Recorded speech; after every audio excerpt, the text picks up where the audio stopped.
Welcome to IFRA Creation. So நம்ம already last கிளாஸ்லேயே வந்து பார்த்தீங்கன்னா இந்த ஃபங்க்ஷன்ஸ் ஆஃப் பர்சனல் மேனேஜ்மெண்ட் அப்படின்றத பற்றி நம்ம பார்த்துருந்தோம். ஸோ அதில் வந்து பார்த்தீங்கன்னா நம்ம லாஸ்ட்டாக organisational planning and development, staffing and employment, training and development, then compensation, wage and salary administration, இதை 4 பற்றியுமே நம்ம வந்து பார்த்தீங்கன்னா இதுக்கு முந்தின வீடியோவில் நம்ம பார்த்துருந்தோம். ஸோ ரிமைனிங் இருக்கக்கூடிய 5 பாயிண்ட்ஸஸ் வந்து பார்த்தீங்கன்னா motivation and incentives, then employee services and benefits, employee records, then labor or industrial relations, personal research and personal audit. So இந்த 5 டாப்பிக்கை பற்றி இப்போ நம்ம இந்த வீடியோவில் நம்ம பார்க்க போகிறோம். சரி, வாங்க நம்ம கிளாஸ்க்கு போகலாம்.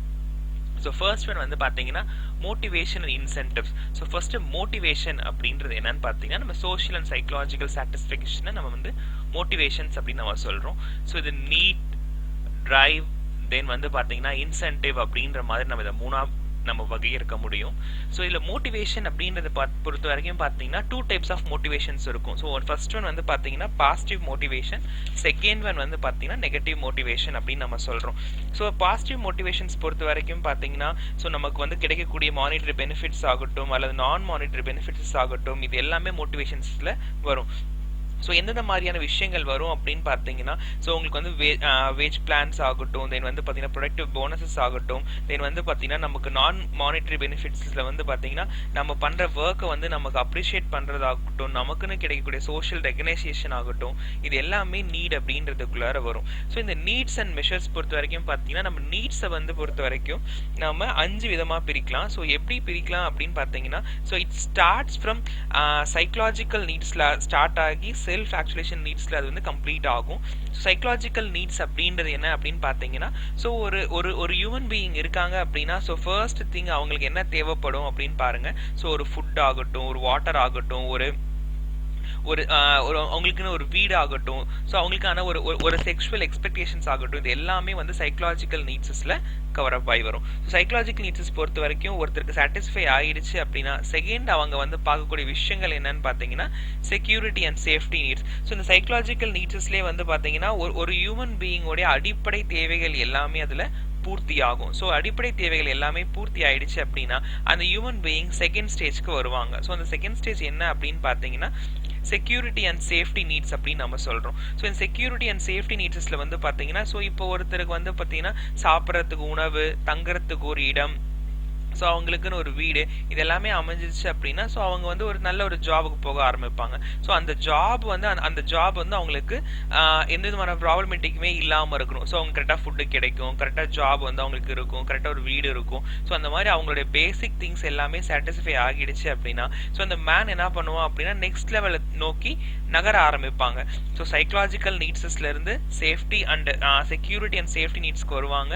So safety and security and safety நீட்ஸ்லேருந்து பார்த்தீங்கன்னா தேர்ட் ஸ்டேஜ்க்கு அவன் தள்ளப்படுவான். ஸோ சோஷியல் நீட்ஸ் அப்படின்றதுக்கு அவன் தள்ளப்படுவான்.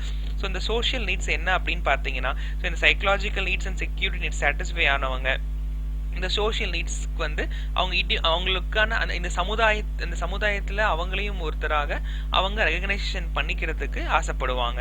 ஸோ தென் வந்து பார்த்தீங்கன்னா ஃபோர்த் ஒன் வந்து பார்த்தீங்கன்னா எஸ்டீம் நீட்ஸ். சோஷியல் நீட்ஸ் ஒருத்தருக்கு சாட்டிஸ்ஃபை ஆகுது அப்படின்றப்ப அவங்க எஸ்டீம் நீட்ஸ் அப்படின்றதுக்கு வருவாங்க.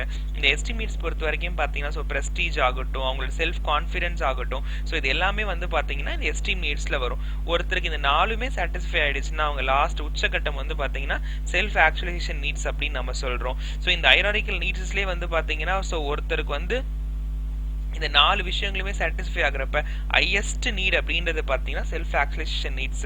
ஸோ இதில் வந்து பார்த்தீங்கன்னா அவங்க வந்து ஒரு முழுமை அடைஞ்சதை வந்து அவங்க ஒரு முழுமையான ஒருத்தராக அவங்க கன்சிடர் பண்ணுவாங்க.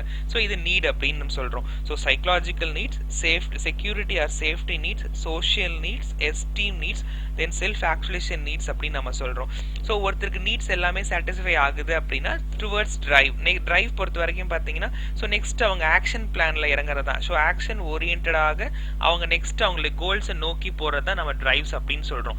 ஸோ ஒருத்தர் வந்து நம்ம பாசிட்டிவாகவும் மோட்டிவேட் பண்ணலாம், நெகட்டிவாகவும் மோட்டிவேட் பண்ணலாம். ஸோ இந்த பாசிட்டிவான மோட்டிவேஷன்ஸ் வந்து பார்த்தீங்கன்னா அவங்களுக்கு மானிட்டரி பெனிஃபிட்ஸாகவும் இருக்கலாம், நான் மானிட்டரி பெனிஃபிட்ஸாகவும் இருக்கலாம். ஸோ இதில் பாருங்கள் ஸோ ஃபினான்ஷியல் அண்ட் நான் ஃபினான்ஷியல் இன்சென்டிவ்ஸ் அப்படின்னு சொல்லி 2 கேட்டகரியாக பிரிச்சிருக்கேன்.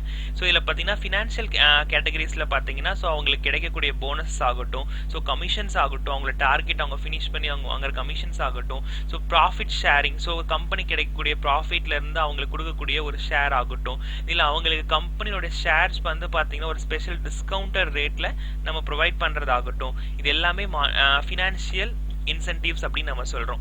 அதே நான் ஃபினான்ஷியல் இன்சென்டிவ்ஸ் என்னென்ன சொல்றோம் அப்படின்னா ஸோ அவங்களுக்கு ஒரு பெட்டரான டெசிக்னேஷன், ஸோ அவங்களுக்கு ஒரு பெட்டரான ஒரு போஸ்ட், ஒரு ஜாப், நம்ம அவங்களுக்குன்னு ஒரு இடத்த நம்மளுடைய கம்பெனியில் நம்ம ஏற்படுத்தி கொடுக்கறது மூலமா அவங்களுடைய அந்த நான் ஃபினான்ஷியல் நீடா இருக்கும் அது.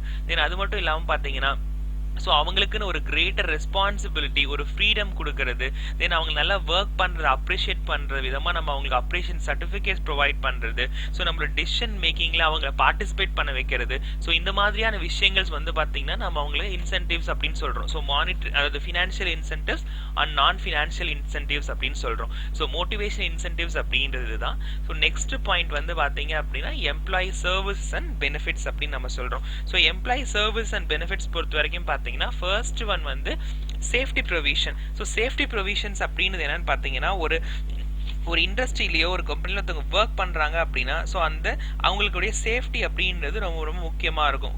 முக்கியமாக பார்த்தீங்கன்னா ஒர்க் ஷாப்ஸில் வந்து பார்த்தீங்கன்னா அவங்களுடைய சேஃப்டிக்காக நம்ம அவங்களுக்கு பாலிசிஸ், டெக்னிக்ஸ், ப்ரொசீஜர்ஸ், ஸோ எப்படி நம்ம சேஃப்டி இருக்கணும், தென் ஹெல்த்தை நம்ம எப்படி மெயின்டைன் பண்ணணும் அவங்களுக்கு. ஆக்சுவலாக இப்போ ஒரு சிலருக்குலாம் வந்து பார்த்தீங்கன்னா ஒரு சில இண்டஸ்ட்ரீஸில் ஒர்க் பண்ணுறப்ப அவங்களுக்கு அந்த பர்டிகுலர் ப்ரொடக்ஷனில் இருக்கக்கூடிய விஷயங்கள் அவங்களுக்கு ஒத்துக்காமல் இருக்கும். ஸோ அதுக்கு நம்ம அவங்களை எப்படி ஓவர் கம் பண்ணணும். ஸோ அவங்க வந்து பார்த்தீங்கன்னா இப்போ காட்டன்லாம் ஒர்க் பண்றாங்க அப்படின்னு நம்ம அவங்களுக்கு மாஸ்க் ப்ரொவைட் பண்றதாகட்டும், தென் வந்து பாத்தீங்கன்னா இப்ப எக்ஸ்போர்ட்லாம் ஒர்க் பண்றாங்க அப்படின்னா நம்ம அவங்களுக்கு அந்த சவுண்ட் ரிடாக்ட் பண்றதுக்கான கருவிகளை கொடுக்கறதாகட்டும், ஸோ அந்த மாதிரி விஷயங்களை நம்ம அவங்களுக்கு ப்ரொவைட் பண்ணுவோம். தென் அது மட்டும் கிடையாது, இந்த சேஃப்டி மெஷர்மெண்ட்ஸ் பொறுத்த வரைக்கும் பார்த்தீங்கன்னா அந்த பர்டிகுலர் எம்ப்ளாயியோட சேஃப்டி அப்படின்றது ரொம்ப ரொம்ப முக்கியமான விஷயமா இருக்கும். ஸோ நம்ம அவங்களுக்கு அந்த ஒர்க்கர்ஸ்க்கு வந்து பார்த்தீங்கன்னா அந்த ஒரு சேஃப்டியான ஒரு என்வாயர்மெண்ட்ல அவங்களை ஒர்க் பண்றதுக்கு நம்ம அவங்களை ப்ராக்டிஸ் பண்றது மூலமா என்ன பண்ண முடியும்னா ஆக்சிடென்ட்ஸ் நம்மளால மேக்ஸிமம் நம்மளால தடுக்க முடியும். அது மட்டும் இல்லாம அவங்க எஃபிஷியண்டா ஒர்க் பண்றப்ப அந்த எம்ப்ளாயி நம்மளால அங்க தக்க வச்சுக்க முடியும்.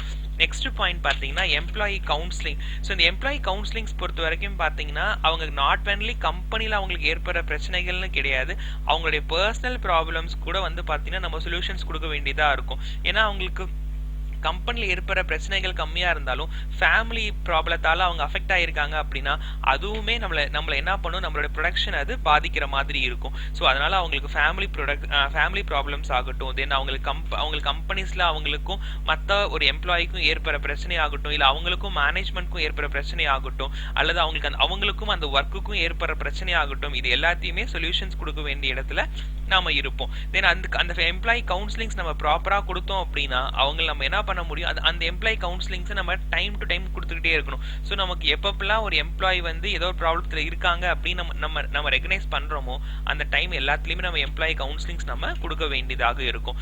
தேர்ட் பாயிண்ட் வந்து பார்த்தீங்கன்னா மெடிக்கல் சர்வீசஸ். இந்த மெடிக்கல் சர்வீசஸ் பொறுத்த வரைக்கும் பார்த்தீங்கன்னா ஸோ நம்ம வந்து அவங்களுக்கு ஒரு எக்ஸ்ட்ரா பெனிஃபிட்ஸ் நம்ம ஏற்படுத்தி கொடுக்குறோம். ஸோ அவங்களுக்கு இந்த கம்பெனியில் வந்து ஒர்க் பண்ணுறதன் மூலமாக அவங்களுக்கு ஏதாவது சேராமல் போயிருந்திருக்கலாம். ஸோ அவங்களுக்கு வந்து பார்த்தீங்கன்னா ஏதாவது ஒரு விஷயங்கள் அவங்களுக்கு ஒத்துக்காமல் போயிருந்திருக்கும். ஸோ அந்த மாதிரியான விஷயங்களை வந்து நம்ம அவங்களுக்கு அந்த விஷயத்தை நம்ம அவங்களுக்கு க்யூர் பண்ணி கொடுக்கறதுக்கான மெடிசன்ஸ் ப்ரொவைட் பண்ணுறதாகட்டும், இல்லை அவங்களுக்கு ரெகுலராக வந்து பார்த்தீங்கன்னா அவங்களோட ஹெல்த்தை இம்ப்ரூவ் பண்ணுறதுக்காகவும் அவங்களோட ஹெல்த்தில் நம்ம ஒரு எக்ஸ்ட்ரா கான்சென்ட்ரேட் பண்ணுறதுக்கான விஷயங்கள் நம்ம பண்ணலாம். ஸோ நம்ம ரெகுலராக மெடிக்கல் செக்அப்ஸ் நம்ம பண்ணலாம். ஸோ வந்து அவங்களுக்கு வந்து பாத்தீங்கன்னா எப்படி ஒரு ஹைஜீனிக்கா எப்படி இருக்கணும், எப்படி வந்து ஒரு நோய் தொற்றுல இருந்து எப்படி அவங்களை பிரிவென்டிவா வச்சுக்கணும், ஸோ அந்த மாதிரி விஷயங்களை இந்த மெடிக்கல் சர்வீசஸ் அப்படின்றது மூலமாக நம்ம ப்ரொவைட் பண்ணலாம். நெக்ஸ்ட் பார்த்தீங்கன்னா recreational and other welfare facilities அப்படின்னு நம்ம சொல்கிறோம். ஸோ இந்த ரிக்ரேஷனல் ஃபெசிலிட்டிஸ் பொறுத்த வரைக்கும் பார்த்தீங்கன்னா ஸோ அவங்களுக்கு ஒரு ஃபிலிம் ஷோஸ் போடுறதாகட்டும், அவங்களுக்கு நம்ம ஒரு ஸ்போர்ட்ஸ் அண்ட் கேம்ஸ் நம்ம கண்டக்ட் பண்ணுறதாகட்டும், இல்லை எஜுகேஷனல் டூர்ஸ் கூட்டிகிட்டு போகிறதாகட்டும், இல்லை அவங்களுக்கு டிரான்ஸ்போர்ட்டேஷன் ஃபெசிலிட்டிஸ் கொடுக்கறதாகட்டும், இல்லை கேன்டீன் ஃபெசிலிட்டிஸ் நம்ம அவங்களுக்கு ஏற்படுத்தி கொடுக்கறதாகட்டும், இது எல்லாமே நம்ம இந்த ரிக்ரேஷனல் ஃபெசிலிட்டிஸ் அப்படின்னு நம்ம சொல்கிறோம். ஸோ இது வந்து பொறுத்த வரைக்கும் பார்த்தீங்கன்னா நம்ம அவங்களுக்குன்னு சொல்லி இந்த ஃப்ரேம் பண்ணக்கூடிய இந்த விஷயங்கள் அவங்களுக்கு சாட்டிஸ்ஃபேக்டரியான அவங்க சாட்டிஸ்ஃபை ஆகிற மாதிரி இருக்கணும். ஏன்னா இந்த ரீக்ரியேஷனல் ஃபெசிலிட்டிஸ் வந்து பார்த்தீங்கன்னா அவங்கள ஒரு ஒரு ஒரு கண்டினியூஸாக ஒர்க்லேயே அவங்கள போயிட்டு இருக்க ஒருத்தருக்கு நம்ம ஒரு சின்ன ரிலாக்ஸேஷன் கொடுக்கறது மூலமா அவங்கள நம்ம ஒரு புத்துணர்ச்சி பெற வைக்கலாம். ஓகேங்களா? ஸோ லாஸ்ட் பாயிண்ட் வந்து பார்த்தீங்கன்னா fringe benefits and supplementary items. So இந்த ஃப்ரிஞ்ச் பெனிஃபிட்ஸ் அப்படின்றது என்னன்னு பார்த்தீங்கன்னா, ஸோ நம்ம அவங்களுக்கு இப்போ நம்ம கிட்ட ஒர்க் பண்ண ஒரு எம்ப்ளாயி உடம்பு சரியில்லாமல் இருக்காங்க அப்படின்னா, ஒரு டிசபிலிட்டி ஆயிட்டாங்க அப்படின்னு வச்சுக்கோங்களேன். அந்த மாதிரி டிசபிலிட்டி ஆயிட்டுன்றப்ப நம்ம அவங்களுக்குன்னு சொல்லிட்டு இதுக்கு மேலே அவங்களால ஒர்க் பண்ண முடியாது அப்படின்ற சுச்சுவேஷன்ஸ் வர்றப்ப அவங்களுக்கான டிசபிலிட்டி பெனிஃபிட்ஸ் நம்ம ப்ரொவைட் பண்ணுறதாகட்டும், இல்லை ஏஜ்டு நம்மகிட்ட ஒர்க் பண்ண ஒருத்தருக்கு முதுமை அடைஞ்சிட்டாங்க, ரிட்டையர் ஆகிட்டதுக்கு அப்புறம் கூட பார்த்தீங்கன்னா நம்ம அவங்க ஒரு எக்ஸ்ட்ரா கேர் பண்ணுறதாகட்டும். ஸோ தென் அதே மாதிரி பார்த்தீங்கன்னா இப்போ எம்ப்ளாய்மெண்ட் இல்லாமல் இருக்காங்க, அதாவது வேலை இல்லாமல் இருக்கிறப்ப அவங்களுக்கு நம்ம சின்ன சின்ன காம்பன்சேஷன் ப்ரொவைட் பண்ணுறதாகட்டும், பென்ஷன்ஸ் கொடுக்கறது. ஸோ அதே மாதிரி வந்து பார்த்தீங்கன்னா ஒருத்தங்க டெத் ஆகிட்டாங்க அப்படின்னா அதுக்கான பெனிஃபிட்ஸஸ் நம்ம அவங்களுக்கு செஞ்சு கொடுக்கறது. ஏதோ ஒரு சின்ன சிக்னஸ் ஏற்பட்டிருக்கு, இல்லை ஒரு ஆக்சிடென்ட் ஏற்பட்டிருக்கு, இல்லை ஒரு மெடிக்கல் கேர் தேவைப்படுது, இல்லை இன்சூரன்ஸ் தேவைப்படுது, இல்லை ஹாஸ்பிட்டலைசேஷன் தேவைப்படுது. ஸோ அந்த மாதிரியான விஷயங்களை நம்ம அவங்களுக்கு அந்த மாதிரியான பெனிஃபிட்ஸ் நம்ம அவங்களுக்கு ப்ரொவைட் பண்றது. தென் அது மட்டும் கிடையாம ஸோ இப்போ நம்ம ஆல் டைம் இப்போ வந்து நம்ம 8 hours ஒர்க் பண்ணுறதுக்கு நம்ம சேலரி நம்ம ஃபிக்ஸ் பண்ணியிருப்போம். அந்த 8 hours வந்து பார்த்தீங்கன்னா அவங்களுடைய லஞ்ச் டைமுக்கு நம்ம ஒரு 1/2 hour அல்லது 1 hour அந்த மாதிரி நம்ம ஸ்பெண்ட் பண்ணுறது. ஸோ அந்த மாதிரியான விஷயங்கள். தென் ட்ராவல் டைம். ஸோ இப்போ ஒரு சில எம்ப்ளாயிஸ்லாம் ரொம்ப தூரத்துலேருந்து வருவாங்க. ஸோ அவங்க தூரத்துலேருந்து வர அந்த டைமிங்குமே நம்ம அவங்க அந்த பஞ்ச் டைமாக நம்ம எடுத்துக்கிறது. ஸோ அதுக்கும் சேர்த்து நம்ம சேலரி ப்ரொவைட் பண்ணுறது, அதுக்கும் சேர்த்து நம்ம வேஜஸ் நம்ம ப்ரொவைட் பண்ணுறது. ஸோ அதே மாதிரி வந்து பார்த்தீங்கன்னா இப்போ ஏதோ வெக்கேஷன்ஸ் லீவு அந்த மாதிரி டைம்ஸில் வந்து பார்த்தீங்கன்னா ஹாலிடே பேக்ஸ் மாதிரி கொடுக்கறது. ஸோ இப்போ கண்டினியூஸாக ஒர்க் பண்ணிட்டு இருக்காங்க அப்படின்னு இப்போ இந்த எஜுகேஷன் இன்ஸ்டியூஷன்ஸ்லாம் பார்த்துருப்பீங்க. ஸோ எப்படி இருக்கும் அப்படின்னு பார்த்தீங்கன்னா இப்போ அவங்க ரெகுலராக ஒர்க் பண்ணிட்டு இருக்காங்க அப்படின்னா ஸோ சம்மர் டைமில் வந்து அவங்களுக்கு ஒரு சின்ன ரிலாக்ஸேஷன் கொடுப்பாங்க. ஸோ ஒரு 10 days லீவ். அந்த 10 days லீவ் எதுக்காக அப்படின்னா ஸோ அவங்கள வந்து ஒரு புத்துணர்ச்சி ஏற்படுத்திக்கிறதுக்கான அந்த லீவாக இருக்கும். வித் சேலரியோட ப்ரொவைட் பண்ணுவாங்க. அதை லீவாக கன்சிடர் பண்ணாமல் ஸோ அது வந்து பார்த்தீங்கன்னா ஒரு எக்ஸ்ட்ரா அவங்களுக்கு ஒரு பேக்கேஜஸ் மாதிரி நம்ம ப்ரொவைட் பண்ணி கொடுப்பாங்க. அதே மாதிரி ப்ராஃபிட் ஷேரிங். ஸோ ப்ராஃபிட் வந்து நம்ம எம்ப்ளாயீஸ்னுடைய ஸோ ஒரு எம்ப்ளாயி நம்ம ஒரு கம்பெனியில் இருக்கக்கூடிய அந்த ப்ராஃபிட்டை வந்து நம்ம எம்ப்ளாயிஸோட நம்ம ஷேர் பண்ணிக்கிறதாகட்டும், அவங்களுக்குன்னு சொல்லி ஸ்பெஷல் வேஜஸ் நம்ம ப்ரொவைட் பண்ணுறதாகட்டும், இது எல்லாத்தையுமே நம்ம எம்ப்ளாயி சர்வீஸ் அண்ட் பெனிஃபிட்ஸ் அப்படின்னு நம்ம சொல்கிறோம். நெக்ஸ்ட் பாயிண்ட் வந்து பார்த்தீங்க அப்படின்னா எம்ப்ளாயி ரெக்கார்ட்ஸ். ஸோ இந்த எம்ப்ளாயி ரெக்கார்ட்ஸ் பொறுத்த வரைக்கும் பார்த்தீங்கன்னா அது கண்டிப்பாக எப்படி இருக்கணும்னா கம்ப்ளீட்டான ஒரு எம்ப்ளாயி ரெக்கார்டாக இருக்கணும். அப் டு டேட்டான ஒரு இன்ஃபர்மேஷன்ஸ் அதில் இருக்கணும். தென் அதே மாதிரி இந்த இன்ஃபர்மேஷன்ஸ் எங்கெல்லாம் யூஸ்ஃபுல்லாக இருக்கும்னு பார்த்தீங்கன்னா நம்ம டிரான்ஸ்ஃபர்ஸ் யூஸ் பண்ணலாம். ஒரு எம்ப்ளாயிக்கான டிரான்ஸ்ஃபர்ஸ்க்கோ ப்ரொமோஷன்ஸ்க்கோ அவங்களுக்குன்னு ஒரு மெரிட் பே ஹையஸ்ட் பே நம்ம ப்ரொவைட் பண்ணுறதுக்கோ இல்லை ஒரு லீவ் நம்ம அவங்களுக்கு கொடுக்கறதுக்கோ இது யூஸ்ஃபுல்லாக இருக்கும். அது மட்டும் கிடையாது, இந்த எம்ப்ளாயி ரெக்கார்ட்ஸில் வந்து பார்த்தீங்கன்னா அவங்களுடைய பர்சனல் குவாலிஃபிகேஷன்ஸ், அவங்களுடைய இன்ட்ரெஸ்ட் என்ன, அவங்களுடைய இப்போ இந்த அவங்க ஃபார் எக்ஸாம்பிள் இப்போ அவங்க இன்டர்வியூஸ்க்கெல்லாம் வந்தப்போ அவங்களுடைய ஆப்டிடியூட் ரிசல்ட்ஸ் என்ன, அந்த டெஸ்ட்டுடைய மார்க்ஸ் என்ன, அவங்களுடைய ஜாப் பெர்ஃபார்மன்ஸ் எப்படி இருக்குது, அவங்க எவ்வளோ லீவ் போடுறாங்க, அவங்க என்னென்ன மாதிரியான ப்ரொமோஷன்ஸ் என்னென்ன மாதிரி ஸ்டேஜஸ் அவங்க தாண்டி வந்திருக்காங்க, அவங்களுக்கு என்ன ரிவார்ட்ஸ் கிடைச்சிருக்கு, என்ன பனிஷ்மெண்ட்ஸ் கிடைச்சிருக்கு, இது எல்லாத்தையுமே நம்ம எம்ப்ளாயி ரெக்கார்ட்ஸை மெயின்டைன் பண்றது மூலமா நமக்கு ரொம்ப பெரிய அது பெனிஃபிட்டலாக இருக்கும். ஏன் அப்படின்னா ஸோ நம்ம வந்து இப்போ ஃபார் எக்ஸாம்பிள் நம்ம இப்போ ப்ரொமோஷன்ஸே நம்ம கொடுக்கணும் அப்படின்னா அவங்க ஜாப் பர்ஃபார்மன்ஸ் லெவல் நமக்கு தெரியணும். அவங்க லீவ் போட்டு ஒர்க் பண்ணுறாங்களா, லீவ் போடாமல் ஒர்க் பண்ணுறாங்களா, ஸோ அவங்களோட டெடிகேஷன்ஸ் எப்படி இருக்குது, இது எல்லாத்தையுமே நம்ம இதில் பார்க்க முடியும். சரிங்களா? ஸோ நெக்ஸ்ட் வந்து பார்த்தீங்க அப்படின்னா so labour industrial relations. So இப்போ லேபர் இண்டஸ்ட்ரியல் ரிலேஷன்ஸ் பொறுத்த வரைக்கும் பார்த்தீங்கன்னா ஸோ ஃபர்ஸ்ட் பாயிண்ட் வந்து grievance handling policies and procedures. So எல்லா கம்பெனிஸுமே கட்டாயம் என்ன பண்ணியிருக்கணும் அப்படின்னு பார்த்தீங்கன்னா ஸோ அந்த கிரிவன்ஸ் ஹேண்ட்லிங் பாலிசிஸ் அண்ட் ப்ரொசீஜர்ஸை நம்ம கரெக்டாக ஃப்ரேம் பண்ணியிருக்கணும். ஏன்னா இது மூலமாக நம்ம என்ன பண்ண முடியும்னா ஸோ ஒரு கிரிவன்சஸ் எங்கே ஏற்படுது, அந்த கிரிவன்சஸ் நம்ம எப்படி ஐடென்டிஃபை பண்ணலாம், அதுக்கு எப்படி நம்ம சொல்யூஷன்ஸ் கொடுக்கலாம், அந்த கிரிவன்சஸ்லேருந்து எப்படி நம்மளுடைய எம்ப்ளாயிஸை நம்ம தற்காத்துக்கலாம். ஸோ இது எல்லாமே நமக்கு யூஸ்ஃபுல்லாக இருக்கும். ஸோ அதை பொறுத்த வரைக்கும் பாலிசிஸ் அண்ட் ப்ரொசீஜர்ஸ் நம்ம ஃப்ரேம் பண்றப்ப கொஞ்சம் கரெக்டா ஃப்ரேம் பண்ண வேண்டியதா இருக்கும். நெக்ஸ்ட் ஒன் பார்த்தீங்கன்னா rules and regulations framing. So கம்பெனிக்கு ரூல்ஸ் அண்ட் ரெகுலேஷன்ஸ் எதுக்காக நம்ம ஃப்ரேம் பண்றோம் அப்படின்னு பார்த்தீங்கன்னா டிசிப்ளின் பர்பஸஸ்க்காக. ஒரு ஆர்கனைசேஷனில் ஒரு டிசிப்ளின் இருக்கணும், எல்லாருமே கரெக்டான ஒரு டைமுக்கு வரணும், எல்லாருமே ப்ராப்பராக வந்து ஒரு சிஸ்டமை ஃபாலோ பண்ணணும் அப்படின்றதுக்காக தான் நம்ம ரூல்ஸ் அண்ட் ரெகுலேஷன்ஸ் நம்ம ஃப்ரேம் பண்ணுறோம். இந்த ரூல்ஸ் அண்ட் ரெகுலேஷன்ஸ் நம்ம எதை வச்சு ஃப்ரேம் பண்ணோம்னா நம்ம கம்பெனியோட ஆர்கனைசேஷனல் ரூல்ஸ் அண்ட் ரெகுலேஷன்ஸ் எல்லாத்தையுமே ஸோ நமக்கு எப்படியான ஒரு எந்த மாதிரியான ரூல்ஸ் அண்ட் ரெகுலேஷன்ஸ் கொடுக்கறது மூலமாக எந்த விதமான ஒரு பேரியர்ஸும் இல்லாமல் நம்மளுடைய ஒர்க்கை நம்மளால ப்ராப்பராக கொண்டு போக முடியுன்றதை பேஸ் பண்ணி நம்ம பண்ணுவோம். நெக்ஸ்ட் வந்து வந்து பாத்தீங்கன்னா proper system of rewards and punishments. So நம்ம வந்து பாத்தீங்கன்னா ஒரு சிஸ்டம் நம்ம ப்ராப்பரா ரிவார்ட்ஸ் கொடுக்க வச்சிருக்கணும். ஸோ அவங்க வந்து பார்த்தீங்கன்னா இந்த டார்கெட் அவங்களால அச்சீவ் பண்ணிட்டாங்க அப்படின்னா அந்த அச்சீவ் பண்ண டார்கெட்டுக்கான ஒரு இன்சென்டிவ்ஸ் நம்ம அவங்களுக்கு ப்ரொவைட் பண்ணலாம். தென் அதே மாதிரி அவங்க ஏதாவது ஒரு தவறுகள் மேற்கொள்றாங்க அப்படின்னா அந்த தவறுகளை வந்து எல்லாத்துக்குமே பாரபட்சம் இல்லாமல் யார் தவறு செஞ்சாலுமே அவர்களுக்கான தண்டனை நம்ம ப்ராப்பரா ப்ரொவைட் பண்ணணும் அப்படின்னா நம்ம அதுக்கு ஒரு ப்ராப்பரான ஒரு சிஸ்டத்தை நம்ம ஃபாலோ பண்ணணும். நெக்ஸ்ட் பாத்தீங்கன்னா ஸோ அவங்களுக்கு வந்து இந்த ஒரு ஃபார் எக்ஸாம்பிள் அவங்களுக்கு நம்ம நாலேஜஸ் நம்ம கெயின் பண்ணலாம். ஸோ இந்த லேபர் லாஸ் பத்தின விஷயங்களை ஸோ அவங்களுக்கு வந்து பாத்தீங்கன்னா இந்த லாஸ்னா என்ன, ஸோ அவங்களுக்கு எந்த மாதிரியான பெனிஃபிட்ஸ் அதுல இருக்கும், ஸோ அவங்களுக்கு அந்த லேபர் லா பிரகாரம் அவங்களுக்கு என்னென்ன மாதிரியான பெனிஃபிட்ஸ் இந்த கண்ட்ரில அவங்களுக்கு ப்ரொவைட் பண்றாங்க, இது எல்லாத்தையுமே நம்ம அவங்களுக்கு எஜுகேட் பண்ணலாம். தென் வந்து பாத்தீங்கன்னா கலெக்டிவ் பார்கெனிங். இந்த கலெக்டிவ் பார்கெனிங் எதுக்காக யூஸ் ஆகும் அப்படின்னு பாத்தீங்கன்னா நாளைக்கு அவங்க லீவ் போடுறாங்க, ஸோ ஃபார் எக்ஸாம்பிள் ஏதாவது லீவோ வேஜஸ்க்கான பிரச்சனையோ, தென் வந்து பாத்தீங்கன்னா இந்த அக்ரிமெண்ட் ரிலேட்டடா ஏதாவது பிரச்சனை வருது, இல்ல அவங்களுக்கு வேஜஸ் ரிலேட்டடா ஏதாவது பிரச்சனை வருது, லீவ் ரிலேட்டடா ஏதாவது பிரச்சனை வருது, இல்ல ஒர்க்கிங் கண்டிஷன் சரியில்லை, ஸோ அந்த மாதிரி டைம்ல எல்லாம் வந்து பாத்தீங்கன்னா இந்த கலெக்டிவ் பார்கெனிங் அப்படின்றது ரொம்ப யூஸ்ஃபுல்லா இருக்கும். ஸோ நம்ம வந்து பாத்தீங்கன்னா டுவர்ட்ஸ் எல்லாமே கோர்ட்ல போயிட்டு நம்ம ப்ரொவைட் பண்றதுக்கு பதிலாக அது ப்ராப்பரா நம்ம இதுதான் ரூல்ஸ் அண்ட் ரெகுலேஷன், ஸோ இந்த ஒர்க்குக்கு இதுதான் சேலரி, இந்த மாதிரி லீவ் போட்டோம் அப்படின்னா இந்த மந்த்லி இத்தனை நாள் லீவ் போட்டோம் நம்ம சேலரி பிடிப்போம், இத்தனை நாளைக்கு வந்து பாத்தீங்கன்னா பெய்டு சேலரி, இது வந்து பாத்தீங்கன்னா நான் பெய்டு சேலரி, எல்லாத்தையுமே நம்ம டிஃபால்ட் அவங்களுக்கு தெளிவா அது கிளியர் கிட்ட நம்ம அவங்களுக்கு சொல்றது மூலமா ஏகப்பட்ட பிரச்சனைகள் நம்மளால அதுல இருந்து தவிர்க்க முடியும். நெக்ஸ்ட் வந்து பாத்தீங்க அப்படின்னா so personal research and personal audit அப்படின்னு நம்ம சொல்றோம். ஸோ இதில் ஃபர்ஸ்ட் திங் வந்து பார்த்தீங்கன்னா சிஸ்டமேட்டிக் என்கொயரி அப்படின்றத பொறுத்த வரைக்கும் ஸோ எந்த ஒரு பிரச்சனையாக இருந்தாலும் அந்த பிரச்சனையை நம்ம ஃபர்ஸ்ட் அதுக்கு ஒரு ப்ராப்பரான ஒரு சிஸ்டமேட்டிக் நம்ம ஃப்ரேம் பண்ணி வச்சிட்டோம் அப்படின்னா அதுதான் நம்மளுடைய எஃபெக்டிவான ஒரு ஆர்கனைசேஷன் ரன் பண்றதுக்கு யூஸ்ஃபுல்லா இருக்கும். நம்ம வந்து பார்த்தீங்கன்னா ரெக்ரூட்மெண்ட் ப்ராசஸ் ஆகட்டும், செலெக்ஷன் ப்ராசஸ் ஆகட்டும், இல்லை டெவலப்மெண்ட் ப்ராசஸ் ஆகட்டும், இல்லை ஒரு நம்ம ஏதாவது ஒரு ரிசோர்ஸ் ப்ராப்பராக யூட்டிலைஸ் பண்றோம், இது எல்லாத்துக்குமே அந்த சிஸ்டமேட்டிக் ப்ராசஸ் நமக்கு ரொம்ப யூஸ்ஃபுல்லா இருக்கும். Then how to make it more effective, so எப்படி எஃபெக்டிவா நம்ம பண்ணலாம் அப்படின்றதுக்கு நமக்குன்னு ஒரு ரிசர்ச்சஸ் நம்ம மேற்கொண்டு வைக்கலாம். ஸோ இப்போ ஆல்ரெடி நம்ம ஒரு ப்ரொசீஜர் நம்ம ஃபாலோ பண்ணிட்டு இருக்கோம்னா அதுல இருந்து மூலமா நமக்கு ஒரு அவுட்புட் கிடைக்குது அப்படின்னா அந்த அவுட்புட்டை இன்னும் நம்ம இன்னும் எப்படி இன்க்ரீஸ் பண்றது அப்படின்ற மாதிரியான விஷயங்களை மோர் எஃபெக்டிவா எப்படி பண்றதுன்றத நம்ம அனலைஸ் பண்ணலாம். Then procedures, policies and findings. So நம்ம ஆல்ரெடி ஒரு ப்ரொசீஜர்ஸ் நம்ம வந்து செட் பண்ணி வச்சிருக்கோம், ஸோ ஒரு பாலிசிஸ் நம்ம ஃப்ரேம் பண்றோம், ஸோ அது மூலமா ஒரு ஃபைண்டிங்ஸ் கொடுக்குறோம் அப்படின்னா அதை நம்ம என்ன பண்ணணும் அப்படின்னா அந்த டாப் மேனேஜ்மெண்ட் லெவல்ஸ்க்கு நம்ம அதை கொண்டு போகணும். தென் நெக்ஸ்ட் பாத்தீங்கன்னா data related to quality, wages, productivity, grievances, ஆப்சென்டிசம்.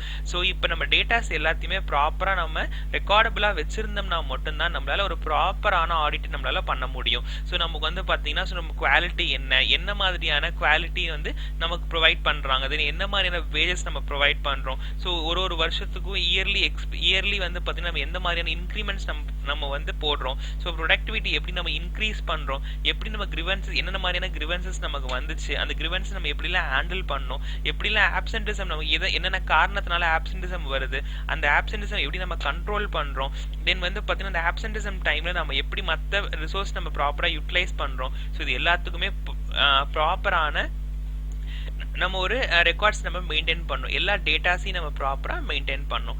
Next வந்து பாத்தீங்கன்னா labour turnover, strikes, lockouts, accidents.